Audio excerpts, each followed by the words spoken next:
గత ఎన్నికల్లో fan party super speed తో తిరిగింది అంటే 151 అసెంబ్లీ స్థానాలు 23 లోక్సభ స్థానాలను కైవసం చేసుకుందంటే ఆ విజయం వెనుక ఫ్యాన్ పార్టీ అధ్యక్షుడు వైఎస్ జగన్ తల్లి వైఎస్ విజయమ్మ దగ్గర నుంచి ఆయన సోదరి వైఎస్ షర్మిల, ఆయన బావ బ్రదర్ అనిల్, వైఎస్ ఫ్యామిలీలోని కుటుంబ సభ్యులతో పాటు ఐపాక్ సంస్థ అధినేత ప్రశాంత్ కిషోర్ వరకు ప్రతి ఒక్కరి భాగస్వామ్యం ఉందన్నది సుస్పష్టమని. అయితే ఎన్నికలు సమీపిస్తున్నాయి. అలాంటి వేళ ఫ్యాన్ పార్టీ అధినేత ముఖ్యమంత్రి వైఎస్ జగన్ వెంట ఎవరున్నారు అంటే ఆయన సోదరుడు plus Kadapa MP YS Avinash Reddy కుటుంబంతో పాటు ఆయన మేనత్త వైఎస్ విమలారెడ్డి మాత్రమే అండదండగా ఉన్నారని, కానీ వరుసగా రెండోసారి గెలుపు కోసం వైఎస్ జగన్ వ్యూహాత్మకంగా అడుగులు వేస్తున్నారని, ఆ క్రమంలో ఆయనకు మద్దతుగా నిలిచేవారు ఎవరూ కూడా కనుచూపు మేరలో కానరావటం లేదన్న ఓ ప్రచారమైతే పొలిటికల్ సర్కిల్లో వైరల్ అవుతోంది. అదే కాక సొంత చిన్నాన్న వైఎస్ వివేక హత్య కేసును ముఖ్యమంత్రి వైఎస్ జగన్ చొరవ తీసుకుని ఈ కేసు ఛేదించింది లేదని, అలాగే ఈ కేసులో తీవ్ర ఆరోపణలు ఎదుర్కొంటున్న ఆయన సోదరుడు వైఎస్ అవినాష్ రెడ్డి, ఆయన తండ్రి వైఎస్ భాస్కర్ రెడ్డిలను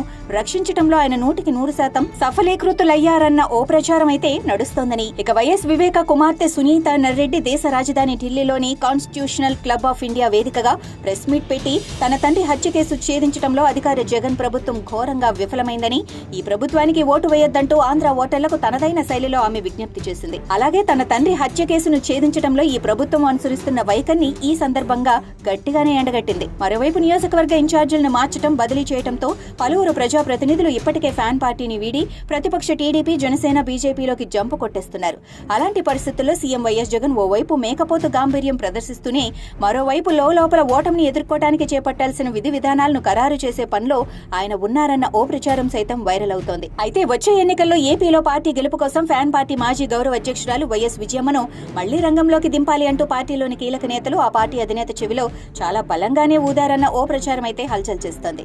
ఆ క్రమంలో ఆ పార్టీ అధినేత వైఎస్ జగన్ రానున్న ఎన్నికల్లో ఆమెతో ఎన్నికల ప్రచారం చేయించడం ద్వారా మరోసారి అధికారాన్ని అందుకునేందుకు తన వంతు ప్రయత్నాలు చేస్తూ వడివడిగా అడుగులు వేస్తున్నారన్న ఓ ప్రచారం అయితే వాడి వేడిగా నడుస్తోంది. అదీ కాక వైఎస్ జగన్ కు మద్దతుగా వైఎస్ విజయమ్మ రంగంలోకి దిగి మళ్లీ ప్రచారం చేసేందుకు ప్రజల మధ్యకు వస్తే ఆమెకు ప్రజల నుంచి తీవ్ర వ్యతిరేకత వ్యక్తమయ్యే అవకాశాలున్నాయని, ఇంకా సోదాహరణగా వివరించాలి అంటే జగన్ గద్దెనెక్కిన 5 ఏళ్లలో ఆంధ్రప్రదేశ్ ప్రజలు పలు విధాలుగా ఇబ్బందులు పడ్డారని, అలాంటి సమయంలో వైఎస్ విజయమ్మ అటువైపు తొంగి చూసిన దాఖలాలైతే లేవని, అలాంటి వేళ కుమారుడు వైఎస్ జగన్ కు వరుసగా రెండోసారి అధికారం కట్టబెట్టడం కోసం వైఎస్ విజయమ్మ ఎన్నికల ప్రచారంలో పాల్గొంటే ప్రజల నుంచి వచ్చే వ్యతిరేకతను చూసి ఆమె తట్టుకుని నిలబడగలదా అన్న ఓ సందేహమైతే పొలిటికల్ సర్కిల్లో వైరల్ అవుతోంది.